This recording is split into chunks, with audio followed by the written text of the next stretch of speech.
വീട്ടിൽ വെച്ച് തന്നെ പ്രസവിച്ചതിനെ തുടർന്ന് ഒരു യുവതി മരണപ്പെട്ട വാർത്ത കഴിഞ്ഞ ദിവസം നമ്മൾ കേൾക്കുകയുണ്ടായി. അതിനെ തുടർന്നുള്ള ചർച്ചകൾ നടന്നുകൊണ്ടിരിക്കുകയാണ്. വീട്ടിലെ പ്രസവം ഒരു ട്രെൻഡായി കൊണ്ടുവരുന്നതും അതിൻ്റെ ദോഷഫലങ്ങളും അതനുസരിച്ച് ഒരുപാട് പേർ മരണപ്പെടുന്നത് അടക്കമുള്ള വാർത്തകൾ പലപ്പോഴായി നമ്മൾ കേട്ടുവരുന്നു. നമ്മൾ ഇന്ന് ഇൻസൈറ്റിൽ ഈ വിഷയമാണ് ചർച്ച ചെയ്യുന്നത്. നമ്മോടൊപ്പം കോഴിക്കോട് മെഡിക്കൽ കോളേജിലെ MD മെഡിക്കൽ റെസിഡന്റ് കൂടിയായിട്ടുള്ള ഡോക്ടർ തൻവീർ സാറാണ് ചേരുന്നത്. ഇൻസൈറ്റിലേക്ക് സ്വാഗതം. കഴിഞ്ഞ ദിവസം വീട്ടിൽ പ്രസവിച്ചതിനെ തുടർന്ന് ഒരു യുവതി മരണപ്പെടുകയുണ്ടായി. അതിനെ തുടർന്ന് ഇങ്ങനെ പലപ്പോഴായിട്ട് വീട്ടിൽ പ്രസവിക്കുന്നു, വീട്ടിൽ വെച്ച് തന്നെ പ്രസവിക്കാനുള്ള വാശി കാണിക്കുന്നു. അതിനെ തുടർന്ന് ഇതുപോലെ കുഞ്ഞു മരണപ്പെടുകയോ അമ്മ മരണപ്പെടുകയോ അടക്കമുള്ള പ്രശ്നങ്ങളൊക്കെ പലപ്പോഴും ഉണ്ടാകുന്നു. ഈ വാർത്തകൾ ഇങ്ങനെ പലപ്പോഴും വരുന്നുണ്ട്. മുമ്പ് ഇത് ഈയിടക്കാണ് വീട്ടിൽ വെച്ച് പ്രസവിച്ചതിൻ്റെ പേരിൽ ജനന സർട്ടിഫിക്കറ്റ് കൊടുക്കുന്നില്ല എന്ന് പറഞ്ഞിട്ടുള്ള ഒരു വിവാദമൊക്കെ ഉണ്ടാകുന്നുണ്ടായിരുന്നു. ഈ വീട്ടിൽ വെച്ച് പ്രസവിക്കുന്നതിന് എന്തുകൊണ്ടാണ് ആളുകൾ ഇങ്ങനെ താല്പര്യപ്പെടുന്നത് എന്നുള്ളത് അങ്ങനെ നമുക്ക് സംസാരിച്ച് തുടങ്ങാൻ തോന്നുന്നു.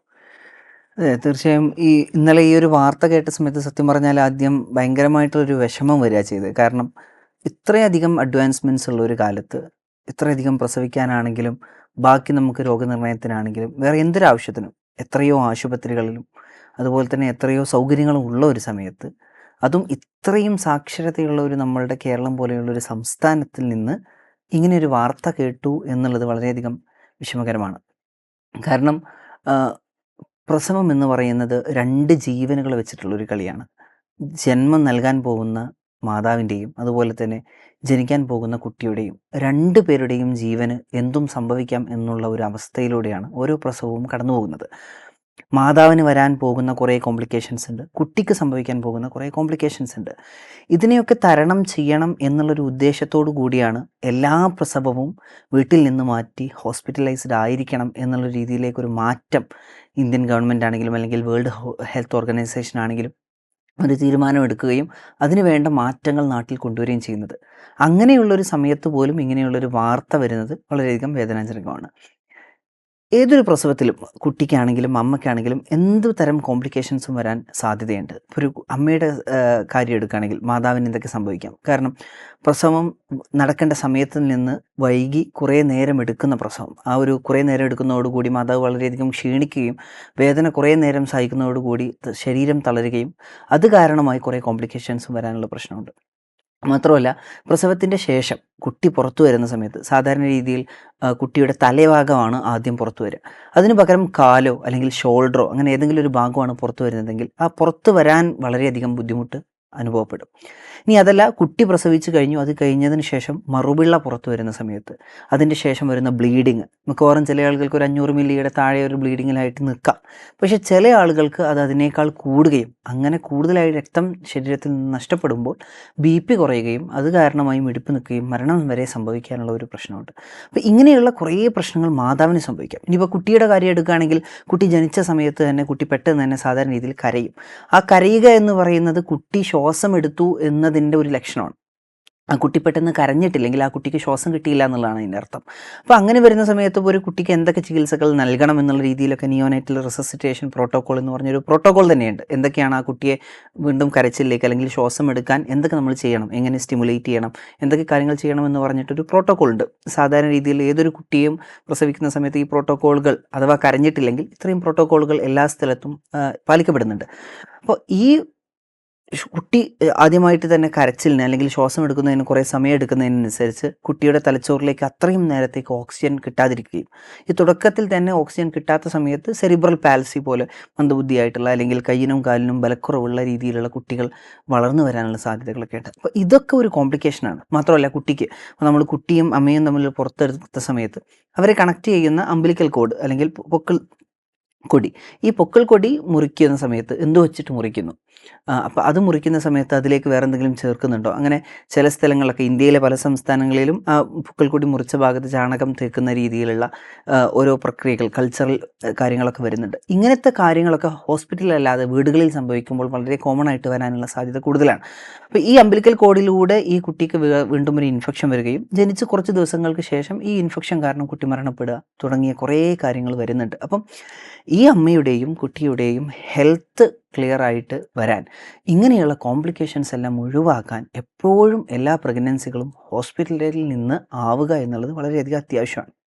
പക്ഷെ ഇന്ന് പണ്ട് നമ്മളിൽ നിന്ന് ആ ഒരു വ്യത്യാസം വന്നത്, അതായത് പണ്ട് കുറേയധികം ആളുകൾ മരണപ്പെട്ടിരുന്നതിൽ നിന്നും വ്യത്യാസപ്പെടുത്തി ഇപ്പോൾ വളരെയധികം കുറഞ്ഞ രീതിയിലേക്ക് വരാനുള്ളൊരു കാരണം ഈ പ്രാക്ടീസുകൾ നമ്മൾ ചെയ്യുന്നതുകൊണ്ടാണ്. പക്ഷേ ഇന്ന് നമ്മൾ ആ ഒരു പഴമയിലേക്ക് തന്നെ തിരിച്ചു പോകുന്നുണ്ടോ, എന്താണ് അതിനുള്ള കാരണം എന്നുള്ള രീതിയിൽ നമ്മൾ അന്വേഷിക്കേണ്ടിയിരിക്കുന്നുണ്ട്.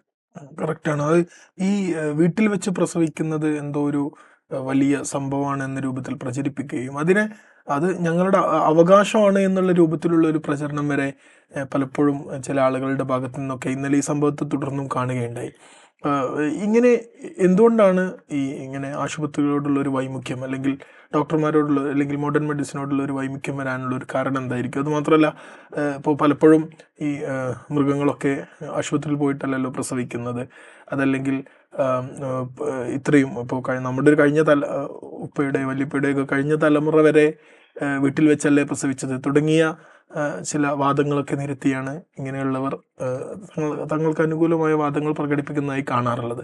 ഇതിന് എങ്ങനെയാണ് നമുക്ക് പ്രതിരോധിക്കാൻ സാധിക്കും? ശരിയാ. ഇപ്പോൾ ഇന്നത്തെ കാലത്ത് വീട്ടിൽ നിന്ന് പ്രസവിക്കാം എന്ന് പറയുന്ന കുറേയധികം ടീംസ് നമ്മുടെ നാട്ടിൽ തന്നെ കുറേയധികം അശാസ്ത്രീയമായ രീതിയിലുള്ള പ്രാക്ടീസസ് കൊണ്ടുവരുന്ന കുറേ ടീമുകൾ നമുക്ക് കാണാൻ പറ്റും. അക്യുപങ്ചർ ചികിത്സ എന്നൊക്കെ പറഞ്ഞിട്ട് അതിൻ്റെ ഭാഗമായിട്ട് ഞങ്ങൾ പ്രസവം സ്വന്തമായിട്ട് എടുക്കാൻ പഠിച്ചു എന്ന് പറയുന്ന ഏതൊക്കെയോ യൂണിവേഴ്സിറ്റികളിൽ നിന്ന് സർട്ടിഫൈഡ് ചെയ്യുന്നു എന്നുള്ള രീതിയിലൊക്കെയുള്ള കുറേ ടീമുകളെ കാണാൻ പറ്റും. ഇവരൊക്കെ പറയുന്ന ഒരു വാദങ്ങളുണ്ട്. ഒരു സാധാരണക്കാരനെ സംബന്ധിച്ചിടത്തോളം ഈ വാദങ്ങളൊക്കെ കേൾക്കുമ്പോൾ ശരിയാണ് എന്ന് തോന്നുന്ന രീതിയിലുള്ള കുറേ വാദങ്ങളാണ് ഇവർ കൊണ്ടുവരുന്നത്. അതിൻ്റെ ബാക്കിലുള്ള സയൻറ്റിഫിക് പ്രൊസീജിയേഴ്സോ കാര്യങ്ങളോ ഒന്നും അവർ എക്സ്പ്ലെയിൻ ചെയ്യുന്നില്ല. സിമ്പിളായിട്ട് അവർ ചോദിക്കുന്ന ഒരു ചോദ്യം, മിക്കവാറും ആളുകൾ ചോദിക്കുന്നത് ഇങ്ങനെയാണ്: ഈ പ്രസവം എന്ന് പറയുന്നത് ലോകമുണ്ടായ സമയത്ത് മുതലേ ഉള്ള ഒരു സംഭവമാണ്, രോഗമല്ല. അതൊരു നോർമലായിട്ടുള്ള ഒരു സംഭവമാണ്, അത് നാച്ചുറൽ പ്രോസസ്സാണ്. എന്തിനാണ് അതിനെ ഒരു രോഗമായി പർവ്വതീകരിക്കുന്നത് എന്നുള്ളൊരു ക്വസ്റ്റ്യനാണ് ആദ്യം തന്നെ അവർ എല്ലാവരുടെയും മുന്നിലേക്ക് ഇടുന്നത്. ഈ ക്വസ്റ്റ്യൻ ചോദിക്കുമ്പോൾ തന്നെ എല്ലാവരും വിചാരിക്കും, ശരിയാണ്, ഇതൊരു നോർമൽ സംഭവമല്ലേ, പണ്ടുള്ളവരെല്ലാം നോർമലായിട്ട് പ്രസവിച്ചതാണല്ലോ, എൻ്റെ ഉമ്മയും എൻ്റെ വല്യമ്മയും ഒക്കെ വീട്ടിൽ നിന്ന് പ്രസവിച്ചവരല്ലേ, അവർക്കൊന്നും സംഭവിച്ചില്ലല്ലോ എന്നുള്ള രീതിയിലുള്ള ഒരു തോട്ട് പ്രോസസ്സാണ് ആദ്യം ഇവർ പ്രൊവോക്ക് ചെയ്യുന്നത്. അപ്പോൾ ആ ഒരു തോട്ട് പ്രോസസ്സ് വരുന്നതോടുകൂടി ശരിയാണ്, എനിക്കും വീട്ടിൽ പ്രസവിക്കാമെന്നുള്ള തോട്ട് ആദ്യമേ ഉണ്ടാകുന്നു.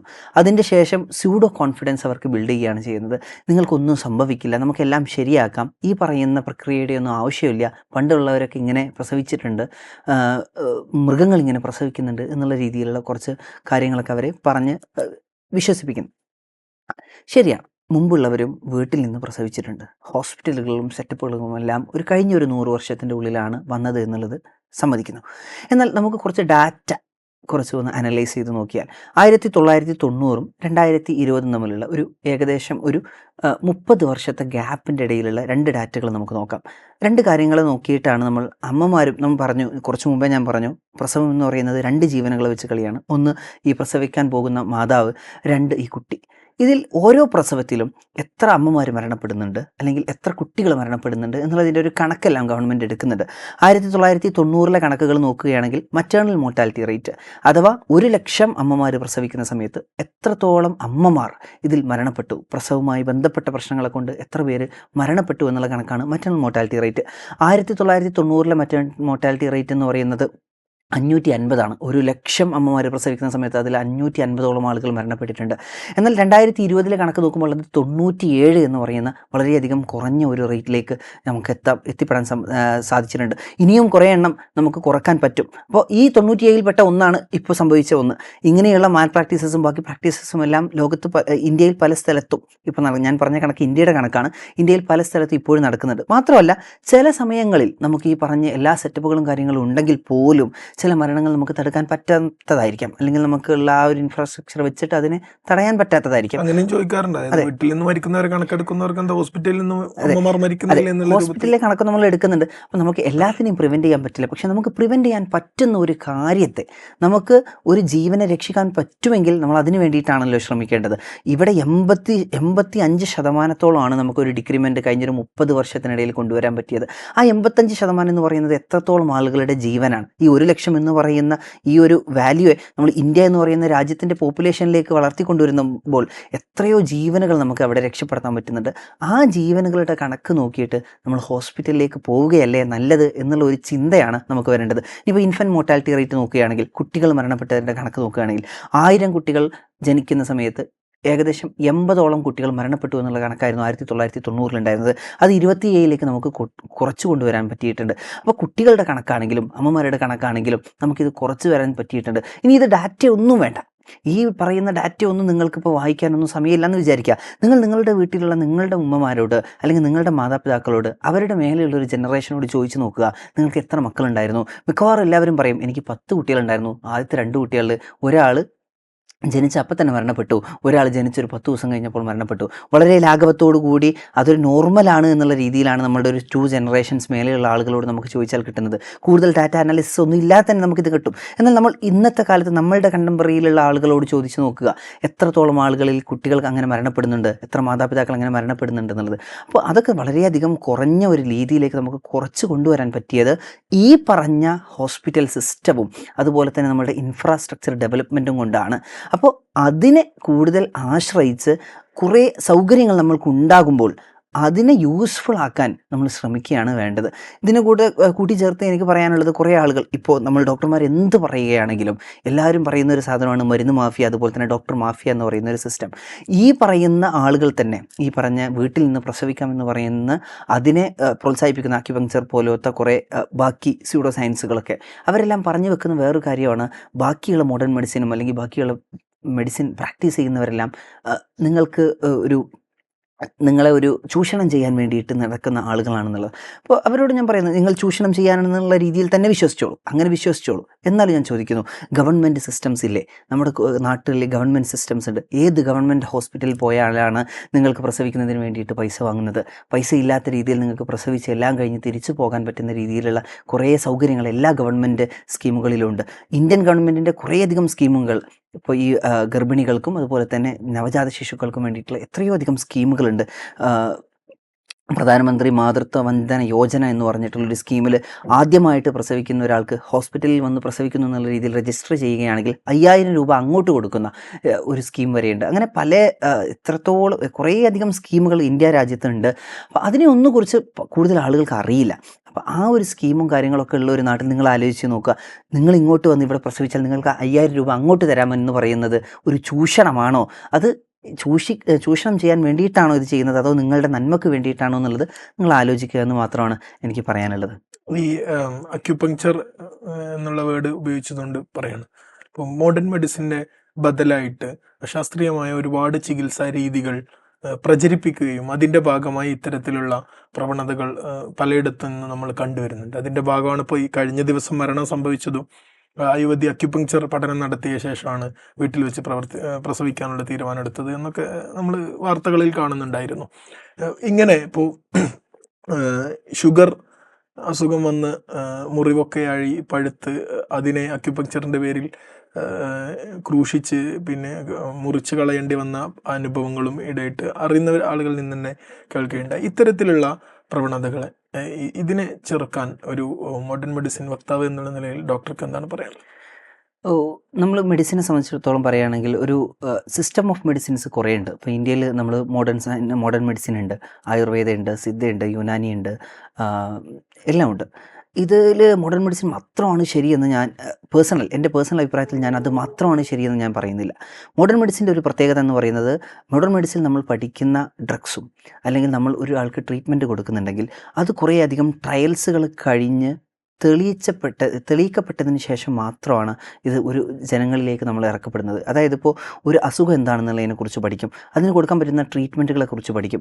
ആ ട്രീറ്റ്മെൻറ്റ് കുറച്ച് വളണ്ടിയേഴ്സ് ആയിട്ടുള്ള ആളുകളെ phase 1 phase 2 ട്രയലുകളിൽ അവരിലേക്ക് അത് ട്രൈ ചെയ്യുകയും ആദ്യം ഹ്യൂമൻ അല്ലാത്ത നോൺ ഹ്യൂമനുകളിൽ ട്രൈ ചെയ്ത് അവർക്ക് കുഴപ്പമില്ലെന്ന് കണ്ടതിന് ശേഷം റാറ്റുകളിലൊക്കെ പഠിച്ചിട്ട് അതിൽ കുഴപ്പമില്ലെന്ന് കണ്ടതിന് ശേഷം കുറച്ച് ആളുകളെ വളണ്ടിയേഴ്സ് ആയിട്ട് എടുത്ത് phase 1 ട്രയൽ, അതിലേറെ കുറച്ചുകൂടെ പോപ്പുലേഷൻ എടുത്ത് phase 2 ട്രയൽ, അത് കഴിഞ്ഞൊരു phase 3 ട്രയൽ, ഇതെല്ലാം കഴിഞ്ഞിട്ടാണ് ജനങ്ങൾക്കെല്ലാം ഉപയോഗിക്കാൻ പറ്റുന്ന രീതിയിലേക്ക് മരുന്നുകളും കാര്യങ്ങളൊക്കെ ഇറക്കുന്നത്. അപ്പോൾ അതുകൊണ്ട് തന്നെ എന്തൊക്കെയാണ് ആ മരുന്ന് കഴിച്ചാൽ ഉണ്ടാകുന്ന ഗുണങ്ങൾ, എന്തൊക്കെയാണ് അതിൻ്റെ സൈഡ് എഫക്ട്സ് എന്നതിനെക്കുറിച്ച് വ്യക്തമായിട്ടുള്ളൊരു ബോധ്യം മോഡേൺ മെഡിസിനെ സംബന്ധിച്ചിടത്തോളം ഉണ്ട്.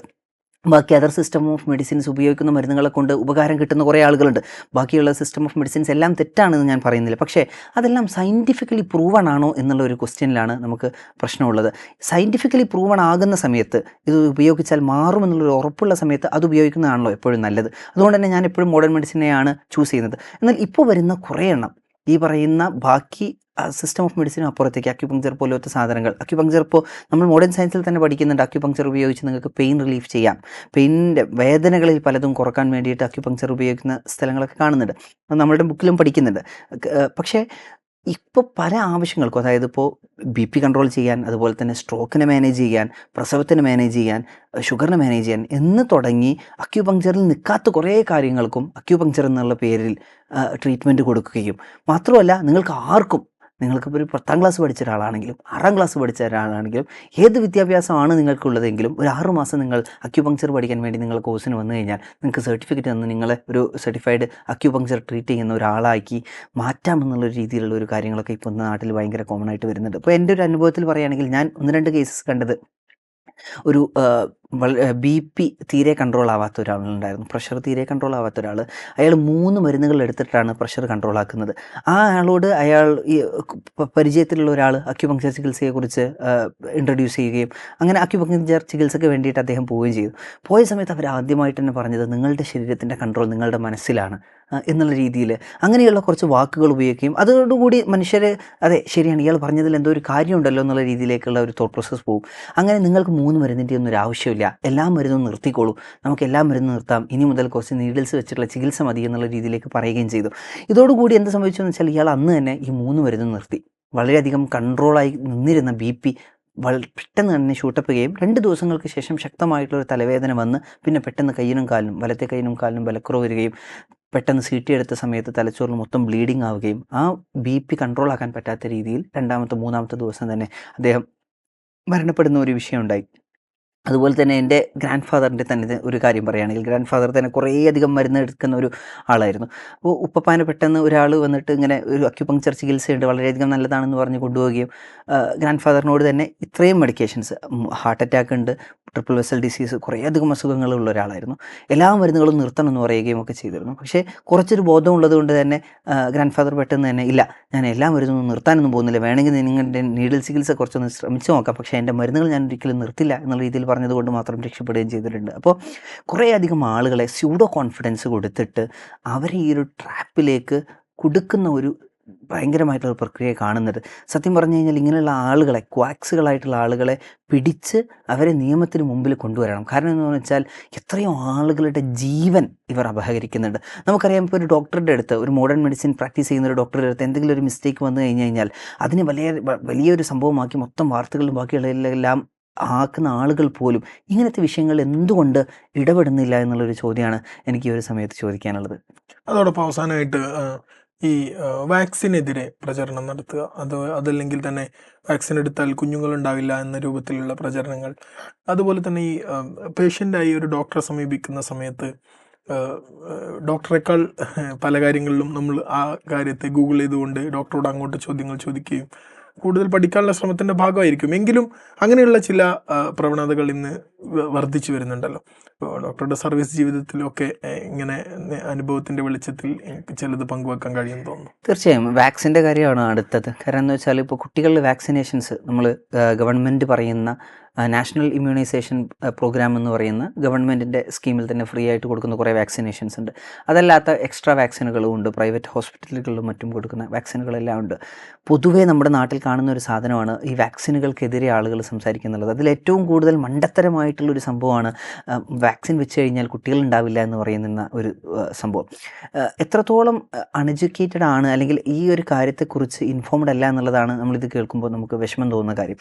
കാരണം എന്താണെന്ന് വെച്ചാൽ എൻ്റെ ഫാദർ അല്ലെങ്കിൽ നമ്മളുടെ ഒരു പോപ്പുലേഷൻ്റെ മേലേക്കുള്ളൊരു പോപ്പുലേഷൻ നോക്കുകയാണെങ്കിൽ അവരൊക്കെ വാക്സിൻ എടുത്ത ആളുകളാണ്, അവർക്ക് എത്രയോ മക്കൾ ഉണ്ടായിട്ടുണ്ട്. അപ്പോൾ ഈ പറയുന്ന ഈ വാദങ്ങളെല്ലാം തെറ്റാണെന്ന് തെളിയിക്കാൻ നമുക്ക് കുറേ വാർത്തകൾ നോക്കിയൊന്നും വേണ്ട, നമ്മളുടെ ചുറ്റും ഒന്ന് നിരീക്ഷിച്ചാൽ തന്നെ ഈ പറയുന്ന വാദങ്ങളെല്ലാം വെറുതെ പറയുന്നതാണെന്ന് നമുക്ക് മനസ്സിലാക്കാൻ പറ്റും. എന്നിരുന്നാൽ പോലും വെറുതെ അതിനെ വിശ്വസിച്ച് അതിൻ്റെ പിന്നാലെ പോകുന്ന ആളുകളുണ്ട്. വളരെയധികം വിഷമം അനുഭവപ്പെട്ട ഒരു വിഷയം എന്ന് പറയുന്നത്, ഞാൻ MBBS പഠിച്ചുകൊണ്ടിരിക്കുന്ന ഒരു സമയത്ത് കോഴിക്കോട് മെഡിക്കൽ കോളേജിൽ തന്നെ ഫൈനൽ ഇയർ പഠിച്ചുകൊണ്ടിരിക്കുന്ന ഒരു സമയത്ത് ഒരു ചെറിയ കുട്ടി വന്നിരുന്നു. അപ്പം ആ കുട്ടിക്ക് ഡിഫ്തീരിയ എന്ന് പറഞ്ഞിട്ടുള്ളൊരു അസുഖം അത് ഭയങ്കരമായിട്ട് ബാധിക്കുകയും അതുമായി ബന്ധപ്പെട്ട് കുറേ പ്രശ്നങ്ങൾ കാര്യങ്ങൾ ഉണ്ടാകുന്ന ഒരു വിഷയം ഉണ്ടായിരുന്നു. വേറൊരു കുട്ടിക്ക് ടെറ്റനസ് ബാധിച്ചു. ചെറിയൊരു മുറിവായ സമയത്ത് ടി ഇഞ്ചക്ഷൻ വെക്കാനും ബാക്കിയുള്ളതിനൊക്കെ വളരെയധികം മടി കാണിച്ചത് കാരണമാണ് ആ ഒരു അസുഖം ഉണ്ടായത്. പിന്നീട് അതിൻ്റെ കോംപ്ലിക്കേഷനായിട്ട് ആ കുട്ടി വെൻറ്റിലേറ്ററിൽ കിടക്കുകയും ബാക്കിയുള്ള കുറേ ഇഷ്യൂസും പ്രോബ്ലംസും ഏകദേശം ഒരു 65 ദിവസങ്ങളോളം അവർ മെഡിക്കൽ കോളേജിൽ ചിലവഴിക്കേണ്ട ഒരു പ്രശ്നമുണ്ടായി. അപ്പോൾ നമ്മൾ ആലോചിച്ച് നോക്കുക, ചെറിയൊരു വാക്സിൻ, അതും ആ വാക്സിനുമായി ബന്ധപ്പെട്ട് 1-2 ദിവസത്തെ ചെറിയൊരു പനി ഉണ്ടാവുകയാണെങ്കിൽ തന്നെ ആ ഒരു സാധനത്തെ മാത്രം നമ്മൾ പേടിച്ചുകൊണ്ട് എത്രയോ കാലങ്ങളോളം അല്ലെങ്കിൽ എത്രയും കാലങ്ങൾ വിഷമം അനുഭവിക്കേണ്ട ഒരു അവസ്ഥയിലേക്ക് നമ്മൾ എത്തിപ്പെടേണ്ടതുണ്ടോ എന്നുള്ളതിനെക്കുറിച്ച് സിമ്പിളായിട്ട് ചിന്തിച്ചാൽ തന്നെ അത് ഒഴിവാക്കാൻ പറ്റും. രണ്ടാമത് പറഞ്ഞ വിഷയമാണ്, അതിപ്പോൾ വളരെയധികം കൂടി വരുന്ന ഒരു വിഷയമാണ്. കാരണം എന്ന് വെച്ചാൽ 2 കാര്യങ്ങളാണ് മെയിൻലി നമ്മളുടെ ഒരു ഹെൽത്ത് സെക്ടറിൽ വന്നിട്ടുള്ള 2 കാര്യങ്ങൾ. ഒന്ന് ഡോക്ടർ ഷോപ്പിംഗ് എന്ന് പറയുന്ന ഒരു സാധനമാണ്. ഡോക്ടർ ഷോപ്പിംഗ് എന്ന് പറയുമ്പോൾ നമ്മളൊരു അസുഖത്തിന് വേണ്ടിയിട്ട് ഡോക്ടറെ കാണിച്ചു. ആ ഡോക്ടറെ കാണിച്ചതിന് ശേഷം നമുക്ക് നമ്മളുടേതായിട്ടുള്ള ഒരു അഭിപ്രായം നമുക്ക് കിട്ടുന്നില്ല, നമുക്ക് വേണ്ട ഒരു ഉത്തരം ആ ഡോക്ടറെ അടുത്ത് നിന്ന് കിട്ടുന്നില്ല എങ്കിൽ അടുത്ത ഡോക്ടറെ കാണിക്കുക എന്നുള്ളൊരു സാധനം. ഇപ്പോൾ കാരണം ചിലപ്പോൾ നിങ്ങളൊരു തലവേദനയായിട്ട് എൻ്റെ അടുത്ത് വരികയാണെങ്കിൽ എൻ്റെ മൈൻഡിൽ ഒരു സെറ്റ് ഓഫ് ഇൻവെസ്റ്റിഗേഷൻസ് ഉണ്ടാവും. ഇയാൾക്ക് തലവേദന വരാൻ എന്തായിരിക്കും കാരണം? ചെറിയൊരു ജലദോഷം വന്നു കഴിഞ്ഞാൽ തലവേദന വരാം, കണ്ണിൻ്റെ കാഴ്ചൻ്റെ ബുദ്ധിമുട്ട് കാരണം തലവേദന വരാം, ചെവിയിലെ ഇൻഫെക്ഷൻ കാരണം, മൂക്കിലെ ഇൻഫെക്ഷൻ കാരണം, പല്ല് വേദന കാരണം എല്ലാം തലവേദന വരാം. ഈ ചെറിയ കാര്യങ്ങളെല്ലാം നമ്മൾ ഒരു റൂൾ ഔട്ട് ചെയ്തതിന് ശേഷമാണ് നമ്മൾ അടുത്തൊരു ഇൻവെസ്റ്റിഗേഷനിലേക്ക് പോവുക. ബ്ലഡ് ടെസ്റ്റ് എപ്പോൾ ചെയ്യണം, അതുപോലെ തന്നെ ഇതെല്ലാം കഴിഞ്ഞിട്ടൊരു CT സ്കാനിലേക്ക് എപ്പോൾ പോകണം എന്നുള്ള നമുക്കൊരു പ്രോട്ടോക്കോൾ ഉണ്ടാകും, ഏതാണ് ആദ്യം ചെയ്യേണ്ടതെന്നുള്ളത്. നമ്മൾ ആ ഒരു പ്രോട്ടോക്കോളിലേക്ക് പോകുമ്പോഴേക്കും ഇയാൾ എന്താണ് CT എടുക്കാതെന്ന് വിചാരിച്ചിട്ട് അടുത്തൊരാളിലേക്ക് പോവുക. എന്നാൽ അടുത്ത ആളിലേക്ക് പോകുന്ന സമയത്ത് തന്നെ ആദ്യം കാണിച്ച ഡോക്ടറെ കുറിച്ചുള്ള ഒരു വിവരങ്ങളും പറയാതിരിക്കുകയും മുമ്പൊരു ഡോക്ടറെ അടുത്ത് പോയിരുന്നു, ഇത്രയെല്ലാം ടെസ്റ്റുകൾ ചെയ്തിരുന്നു എന്നൊന്നും പറയാതെ വീണ്ടും ആ ഡോക്ടർ എന്ത് പറയുന്നു, അയാളുടെ അഭിപ്രായം അറിയാമെന്ന് പറയുന്ന ആ ഒരു സ്വഭാവം, അതിനെയാണ് നമ്മൾ ഡോക്ടർ ഷോപ്പിംഗ് എന്ന് പറയുന്നത്. ഇത് അൾട്ടിമേറ്റ്ലി നഷ്ടം ഉണ്ടാക്കുന്നത് ഈ പേഷ്യൻറ്റിന് തന്നെയാണ്. കാരണം എന്ന് വെച്ചാൽ ആദ്യം ചെയ്ത ഒരേ ഒരു സെറ്റ് ഓഫ് ഇൻവെസ്റ്റിഗേഷൻ തന്നെയാണ് അടുത്ത ഡോക്ടറും വീണ്ടും ചെയ്യാൻ പോകുന്നത്. രണ്ടാമത്തെ സാധനമാണ് ഈ പറഞ്ഞ ഒരു ഇഡിയറ്റ് സിൻഡ്രോം എന്ന് പറയുന്നൊരു സാധനമുണ്ട്. ഈ ഇൻ്റർനെറ്റിൽ നിന്ന് നമ്മൾ ഇൻഫർമേഷൻസ് ഡിറൈവ് ചെയ്യുകയും അത് കാരണം നമുക്കൊരു ട്രീറ്റ്മെൻറ്റ് ഒബ്സ്ട്രക്റ്റ് ചെയ്യപ്പെടുന്നതും ഒരു സംഭവമാണ്. അപ്പോൾ അതിലെന്താണെന്ന് വെച്ചാൽ ഇപ്പോൾ നമ്മൾ ഒരു പേഷ്യൻറ്റിനെ ട്രീറ്റ് ചെയ്യുമ്പോഴേക്കും അവരതുമായി ബന്ധപ്പെട്ട സാധനങ്ങളെല്ലാം ഗൂഗിൾ ചെയ്യുകയും അങ്ങനെ കുറേ ക്വസ്റ്റ്യൻസുമായിട്ട് നമ്മൾ ബൊമ്പാർഡ് ചെയ്യുകയും ചെയ്യുന്നൊരു സംഭവമുണ്ട്. കാരണം വെച്ചാൽ നമുക്കൊരു ട്രീറ്റ് ചെയ്യാനുള്ള ഒരു ഫ്രീഡം തരാത്തൊരവസ്ഥ. ഇപ്പോൾ ഫോർ എക്സാമ്പിൾ നിങ്ങൾ ആദ്യമായിട്ടൊരു തലവേദനയായിട്ട് വരുന്ന സമയത്ത് നിങ്ങൾക്കൊരു CT സ്കാൻ തലയിൽ എടുക്കേണ്ട എനിക്കൊരു ആവശ്യമില്ല.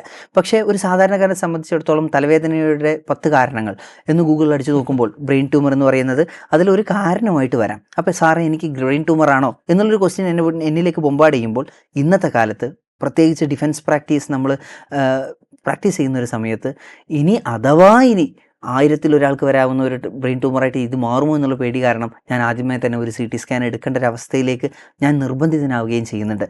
ആ നിർബന്ധിതനാക്കുന്നതും പേഷ്യൻ്റാണ്, അത് കാരണം നഷ്ടം വരുന്നതും പേഷ്യൻ്റാണ്. കാരണം ഒരു 1000 പേർക്ക് എടുത്ത് CT എടുത്ത് നോക്കിയാലും അതിലാകെ ഒരാൾക്ക് മാത്രമാണ് അവിടെ ഒരു ബ്രെയിൻ ട്യൂമർ ഉണ്ടാകാൻ പോകുന്നത്. ബാക്കി 999 CTകളും വെറുതെയായിരുന്നു.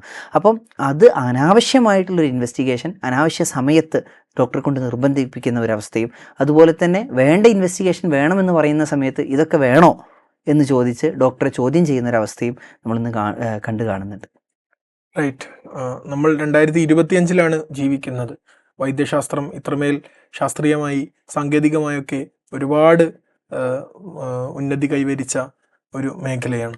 അതുകൊണ്ട് തന്നെ നമ്മുടെ നാട്ടിൽ നമുക്ക് വളരെ ചിലവ് കുറഞ്ഞ രൂപത്തിൽ എല്ലാവർക്കും അഫോർഡബിളായി നമ്മുടെ കൺമുന്നിലുള്ള സൗകര്യങ്ങൾ പോലും ഉപയോഗപ്പെടുത്താതെ വീട്ടിൽ തന്നെ പ്രസവിക്കണം എന്ന വാശി, അതുപോലുള്ള വാശികൾ അത് നമ്മുടെ ജീവനെ തന്നെയാണ് അപകടം ചെയ്യുന്നത് എന്ന അടിസ്ഥാന തിരിച്ചറിവിലേക്ക് എത്താത്ത ഒരുപാട് മനുഷ്യർ നമുക്കിടയിൽ ജീവിക്കുന്നു എന്നതാണ് ഖേദകരം. അങ്ങനെയുള്ള തിരിച്ചറിവുകൾ നമ്മളിൽ ഉണ്ടാവട്ടെ.